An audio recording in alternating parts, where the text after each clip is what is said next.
military sources told Al Jazeera the Taliban has taken Narai district in Kunar province close to the border with Pakistan. If that's confirmed, it'll be the latest advance in a 2-month period that's seen the group capture at least half of the country's districts.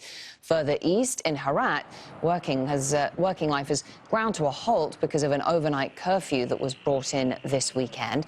Government is hoping the restrictions will hinder the Taliban advance and help control security. But it's left small business owners also struggling to make ends meet. Our diplomatic editor James Bays is in Kabul.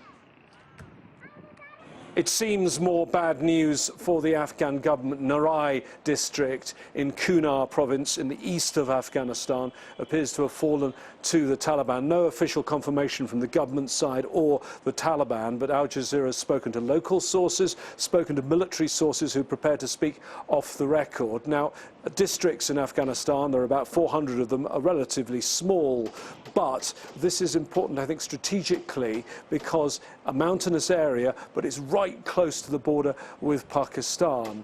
Afghanistan also is planning to impose curfews across the country in all but 3 of the provinces. And we hear from overnight that in Helmand, one of the provinces that's going to have a curfew, 25 Taliban were killed, according to the Afghan government, in an Afghan Air Force airstrike. We're also hearing of developments in Kabul province overnight, and the city, the capital city, and the province around it will not be subject to a curfew. But we hear that just north of the city, in Kabul province, there were 5 intelligence officers who, it's been reported, have been killed. I can tell you officially on the record, though, Kabul police are simply saying that they have found 5 bodies and are investigating who they are. Well, a U.S. commander says the United States will continue to carry out airstrikes to support Afghan forces facing attack from the Taliban. Heidi Jo Castro is live for us now in Washington, and really that U.S. air support will be essential to slow the Taliban advance, certainly to stop them from accessing provincial capitals and bigger cities in the country.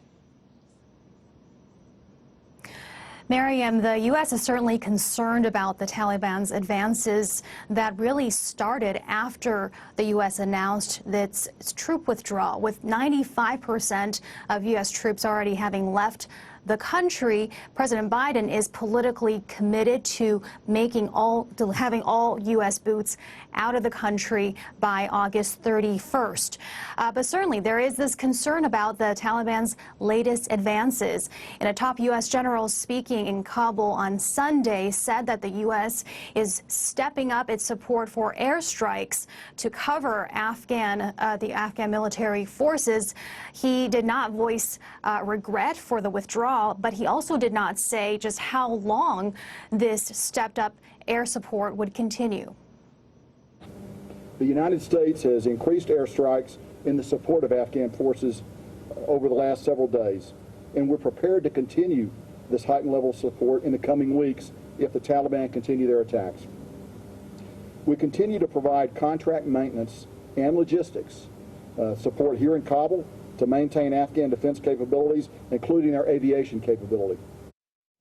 What does this mean for the Taliban? Right, that was General Kenneth McKenzie speaking, and he went on to say that victory for the Taliban is not inevitable.